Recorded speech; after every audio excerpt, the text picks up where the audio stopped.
I know that there's, of course, always basketball talk going on, and people got pretty fired up, understandably so, with the On3 way too early top 25 rankings, man. How about that? I mean, listen, we've seen John Rothstein have Arkansas in the top 10. We've seen, Goodman and all those guys, Field of 68 have Arkansas, top 15, somewhere in there. But the On3 guys apparently felt like Arkansas was not top 5 or top 10 or top 15 or top 20 or top 25. The Razorback logo did not exist on the top 25. Quite a, taking a shot in the dark and seeing what sticks and seeing what happens and not having Arkansas on the top 25. How about that, guys? Rage bait from them. I've never seen it before. I can't believe it. Oh my goodness. I'm sure it was just an oversight, just Totally. completely overlooked, the team with the second most returning minutes in the country from a Sweet 16 program. And it's damn near unanimous top 10 on paper team everywhere else. But, I go back to what I said when they just dumped Darius Acuff and Malik Thomas off the face of the earth in their rankings. I'm all for not being one to subscribe to groupthink. I really am. Have an independent thought. You don't have to rank Arkansas or anyone else somewhere just because somebody else did it. Have your own evaluation system, but come on now. If you're gonna fade Arkansas, fade them to 17. Don't just not include them in the thing. It takes away from your credibility for putting these things out, and it's a shame that that's what they've resorted to over there now. But it's whatever, man. If it's the anti-Cal agenda, if we're still doing that. Okay, fine. If you don't believe in it, you don't believe in it. It's whatever. If your feelings were hurt because you got walked down over the rankings oversight, that's fine too. But this stuff is really, it's just at this point, it doesn't even piss me off so much as it just makes me roll my eyes because we've been doing it for 13 months now, and it's just never ending. As long as John Calipari's here, that's what we're gonna get, man. Yeah, it's very weird. It's not even one of those things where it's like, hey, everyone needs to be high on Arkansas. Throughout the preseason, hell, even throughout the season, there's going to be some national minds that are higher on Arkansas than others, and some that think they have a chance to go to a Final Four, some that think they're maybe just a first or second weekend team, whatever. But like you said, Curtis, you said 17. I feel like that's a good number.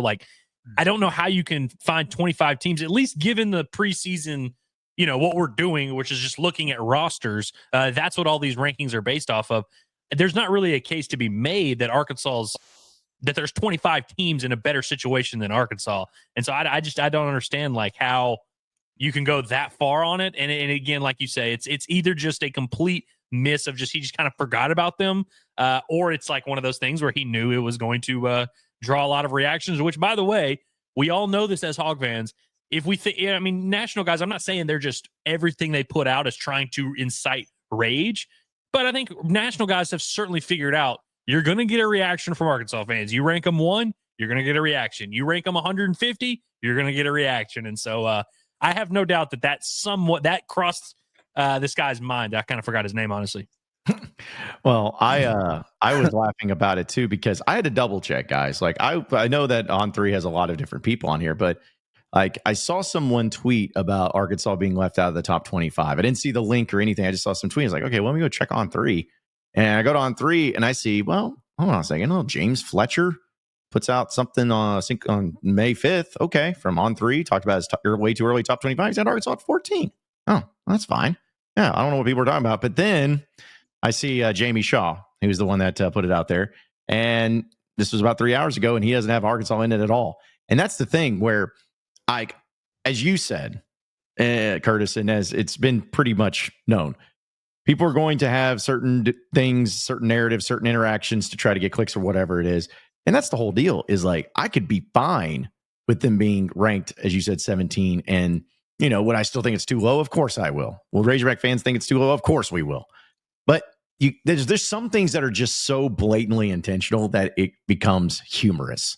And that's what this is to me. It's humorous because it'd be one thing if you put, here's your reasoning why, and you said A, B, C. This is why I don't have Arkansas in the top 25. And this is how you roll it out. And this is the reason why. But then it's like, even if you did that, it's such an absurd thing. It's kind of like having Razorback baseball preseason not in the top 25, where it's like, what do you mean? Everybody has them top 10, top 15. What were you doing? Have them in the top 25? You're telling me there's 25 programs? Yeah. Why? Just, I mean, look at them. Yeah. That's what it reminded me of, is just, it's such a like way over the top change and so different from everybody else that it's not even a hot take. It's just, there's a narrative, there's an agenda, there's something there for it, for them. So I was just laughing about, because it's just such an absurd thing that it almost doesn't even like deserve to be criticized. It just deserves to be mocked and made fun of. Yeah. And I tried to go through, that list there and be like, okay, let me see if I can justify this. And because I've been one, on the pod at the Palace, been pretty transparent about, like I see Arkansas right now, and a lot of people have them top 10 or whatever, and I actually don't subscribe to that yet. And I think they're going to be very, very good if, let's say, they get Knox back and then that's it or whatever. But I don't know that I personally look at that and think top 10. But top 15, around 15 or so, yeah, absolutely. But I just did on the pod best and worst case scenarios for Arkansas to wrap up this roster and everything like that. Worst case does not include them not being a top 25 team on paper. It's just, I don't know how they get there. And I look at it and it's like, it's cool, that Will Wade's over at NC State and everything. He doesn't even have PJ Haggerty yet. And they've got him in the top 25 there. Iowa, brand new, like, what the hell have they done? North Carolina lost their entire team. And they haven't really done much in the portal outside of getting the big man from Arizona. It's like I could go on and on and on this list and be like, what's the rationale here? But it's also, it's not worth it. The problem right now, guys, is it's May 6th. So there's nothing going on for college basketball. So like it's hard not to pick through everything that comes out with a fine-tooth comb, because you're so starved for like any kind of news or substance if you're a college hoops junkie like me. But it's kind of crazy, man. Here are the two things that I've really thought about. The more I've kind of tried to make sense of it. One, do y'all happen to know, Curtis? You might be able to answer this. Jamie Shaw, does he do a ton of recruiting stuff? Like, is he a big recruiting guy? Is he involved in their rankings at all? I think he is their guy. Okay, then that makes a little bit more sense, because obviously we all reacted to whenever Malik Thomas and Darius Acuff got the huge drop at On3, and it's probably not as simple as that one guy thinks they stink and so they move down or whatever. But if the rest of the industry has those guys top 10, top 15, and On3 is now bumped them down to the 20-25 range, it stands to reason that Shaw probably thinks they're even worse than that. Like, realistically, you know what I mean? Like, he probably ranked them wherever he did, just kind of because he didn't want to descend too far from where everyone else was. I also wonder the Karter Knox aspect of this. And now this is where we enter fantasy land, where we're just talking about fake made up things. Karter Knox currently is going through the draft process. As of right this second, May 6th, he's not necessarily on Arkansas's roster. Like, you can kind of play that game. I'm wondering if Shaw is really thinking of this like, all right, one, these two freshmen suck. And if I think these two freshmen suck, that means I think Isaiah Seeley really sucks. And so you're just kind of assuming that right away. And I wonder if he's assuming Karter Knox is not coming back to Arkansas. Now, all of us with a brain know if Arkansas is not going to get Karter Knox back, they're not just going to say, well, all right, that sucks, and just move on and roll this roster out. Like, there's going to be a subsequent move of some sort. And so it's really not even worth talking about. But I wonder if this is a ranking of like assuming that both of those freshmen are busts and Karter Knox is not going to play and Arkansas is not going to make any other additions. Then he needs to keep the same energy with how he evaluates every other team that he does have in his top 25. Yeah. For example, if you're going to assume that Karter Knox is not coming back, you should assume that Otega Owe and Jalen Lowe are not coming back for Kentucky, at which case I have no idea how you would rank them at number 7 in the country, or that Yaxel Lindenborg, who is a projected first-round pick, would not be going to Michigan. So how the hell would you have him ranked number 6? And that's probably some of it. But it's like, keep that same energy if that's what you're going to do. I think you're onto something with the freshman, though. Like, if he thinks Acuff and Thomas suck, then I could see how you could get to a point where you're not sold on Arkansas being any good. Yeah. I mean, I think that's probably, it's probably a big part of it. By the way, Curtis, I really like that you retweeted, I guess it was Bleacher Report's final mock draft of the NBA before the combine and all that. It did have Owe in there. He was projected to be picked. Knox was not. I thought that was interesting. Yeah, I did too. Yeah, which is actually a good segue because I was going to bring that up as well, and seeing that, because that's what I think people are really on watch for is about Karter Knox and whether or not he's going to get drafted into the NBA. And anytime they see, they're talking about Razorback fans, any sort of major NBA draft guy just come out and say, well, this is my mock draft, and I'll have Karter Knox being drafted. Every Razorback fan's like, oh, that's great. We love that. We love that. We don't want anybody getting that, but. That seems to be the case, at least right there, about with Karter Knox and his projection in an NBA mock draft, which, let's be honest, it's mock drafts. A lot of people have mock drafts. Some are better than others. I don't know that if the NBA draft guys are going to freak out if Karter Knox doesn't get drafted as much as people did about Shedeur Sanders or anything like that. But it certainly will be the thing that people watch the most. But as far as across the board, though, it still seems like I think Boogie Fland, of course, was in there in the mix. Adu Thiero was in there in the mix, but no Karter Knox being there in the NBA draft of a mock draft there for Bleacher Report, too. So I think that's also a factor that you have to play into this, that if you're a Razorback fan, you're hopeful that stays the same. You're hopeful he comes back, not because he's not any good, but because you know how much he can help and how much he can really improve and maybe get his draft stock up to another thing and another level next year. But I think Razorback fans would probably enjoyed seeing that Karter Knox is on the outside looking in of some NBA mock drafts. Probably.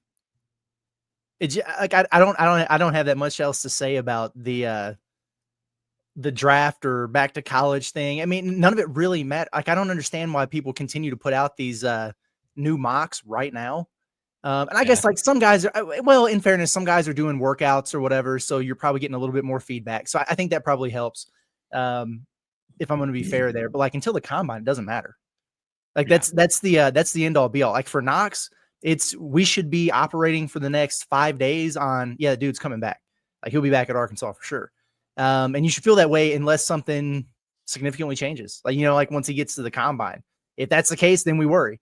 And it's the same thing, with like the Adu Thiero. I know people are out there saying, oh, it's 50-50 that he's going to come back to school. No, it's not.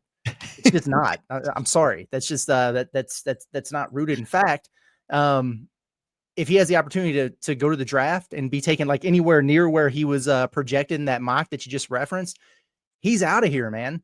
And that's what we should assume, and how we should operate in our thinking moving forward until we get to the combine. If something happens, if that knee's still bothering him and he's not able to test out, he's not able to participate in the scrimmages, he's not able to do the workouts with the NBA teams, sure, that could absolutely change. But until that happens, I don't know why we continue to do this every day. I really don't. The only thing I can really appreciate about the people putting out mock drafts is it gives us a very clear, like, here's where we're at right now. This is obviously going to change. All this is subject to change. And so it's like, you kind of see where things are at. And so then in 4 days, you see a new mock draft from Bleacher Report or from whoever, and you can kind of compare and contrast of like, all right, so who's trending this way? Who's doing this? All of a sudden, Karter Knox, Bleacher Report puts one out next week, and Karter Knox is like projected to go 38th. You're like, shit. Right. Like, no, but realistically, and to your point, like, and if you see Adu Thiero starting to drop down those things, hey, who knows? But it's definitely been a big week for made up basketball reports. Yeah, it certainly has been. I was about to say, if you're Arkansas and you're Cal, and with the whole Karter Knox situation, you just apparently need to offer him $7 million to come back, and then everything. Can't believe Cal didn't think of that. Yeah, I know. It's like they would. Yeah, don't even start at like 3 or 4 million. Just go to 7. It is the perfect number, 7. So just go 7 million and make that happen. Which, sheesh, that's just ridiculous. But either way, it has been fun to see some of this happen.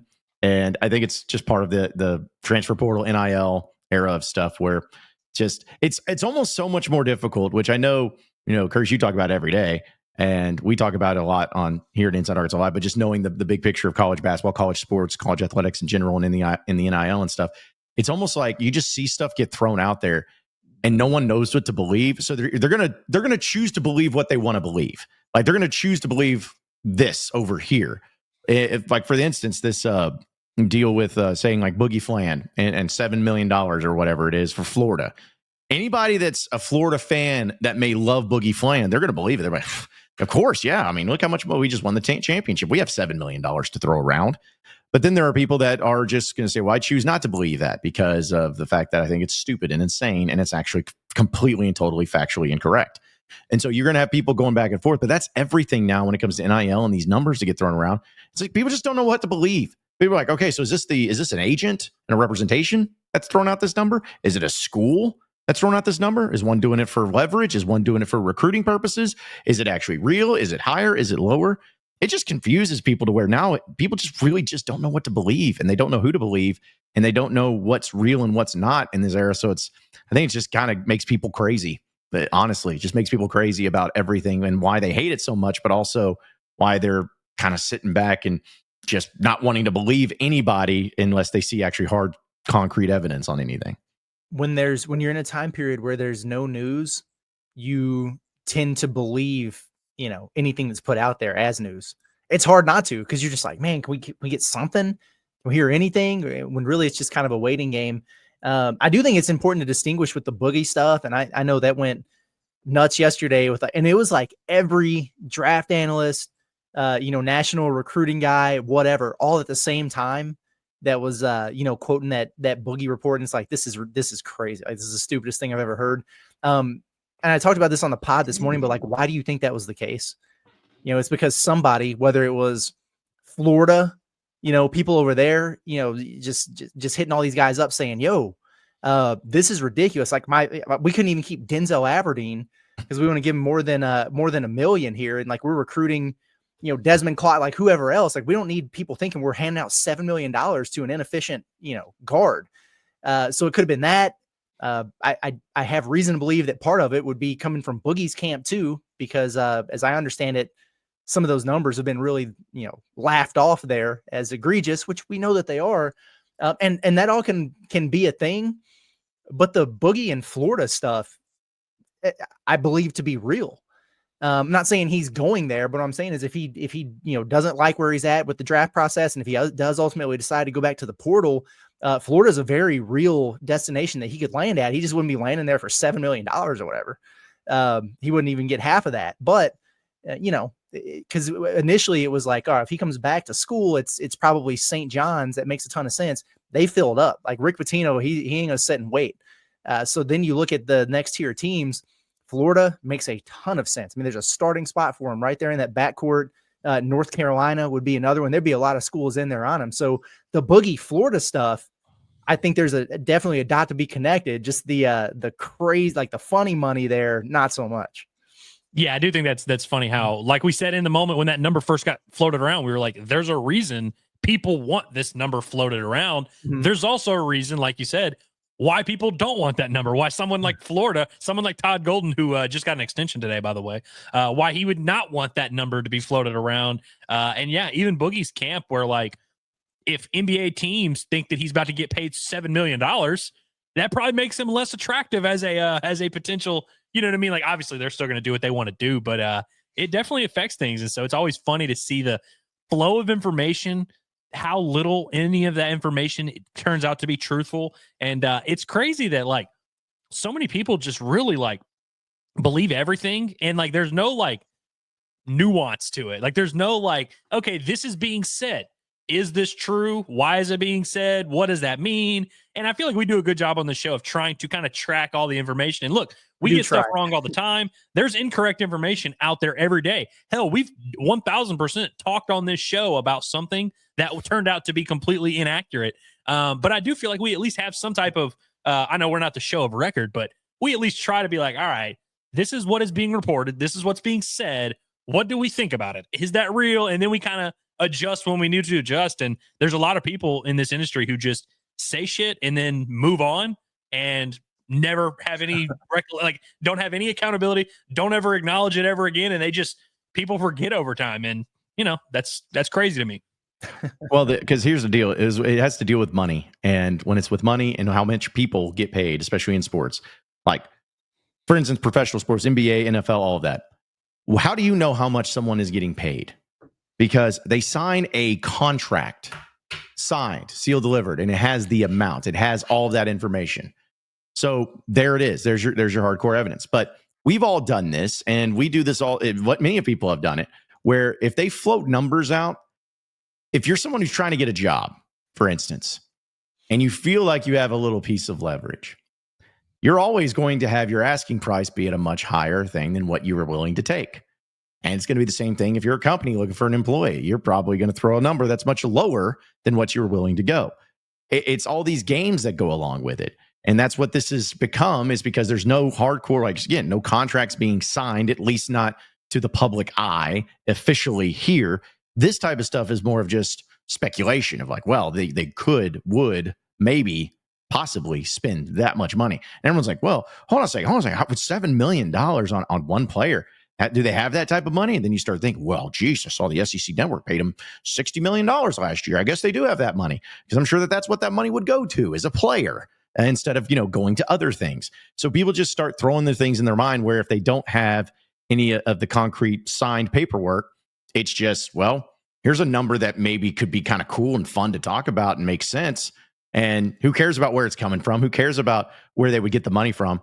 Let's just throw it out there and see what happens. And, again, like you said, Andrew, and then you just move on. And then here tomorrow, the next day, people are just not even going to remember any of this stuff. It's not even going to be thrown around. It's just like drops a bomb and then closes the door and runs out. It's like, just moving on from it. So I don't know. I find it all very fascinating, and it is fun to talk about because we do talk about it a lot because there is a lot of interest in it. But it's also just shows the absurdity of everything, the absurdity of all of this, and how we're sitting here like seeing reports of stuff that's just simply not true. No way it's true. And then everything moves on, and it's just, there it was, moving on. Just how it is. So it's exactly what we needed, like something to get people riled up. So I'm I'm okay with it personally, man, for sure. And with the like the ranking snub and everything, it's I feel I'm like a two sides of the coin situation here, because on one hand I'm like, cool. I mean, Cal really thrived in that underdog role, which he said he's always been the underdog, which is just patently false. But hey, he loves it, man, and he was able to do that in the NCAA tournament, and I think he gets some adrenaline off of that. But I don't want it to be to the point where he's like, and I know this sounds silly, but just being like, oh, you don't believe in what we have right now? Well, watch this, we're done, and watch us go do what we're gonna do. Yeah. because I want him to fill out this damn roster is what I really, really want to happen. So I don't want it to get too insane out there to where he's like, oh, watch this. Because in a way, he's kind of that type of guy. I mean, to tell you the truth. Yeah, no, that's pretty funny. That would be funny if he was like, yeah, just stick it to y'all. I'm not going to add to my roster. Yeah, we're done. So, all right, given this On3 report, is it fair to say that the national media is not marveling at the job that Cal has done in the portal? Yeah, that's correct. Yes. Okay. I would say so. I think it's a fair assessment.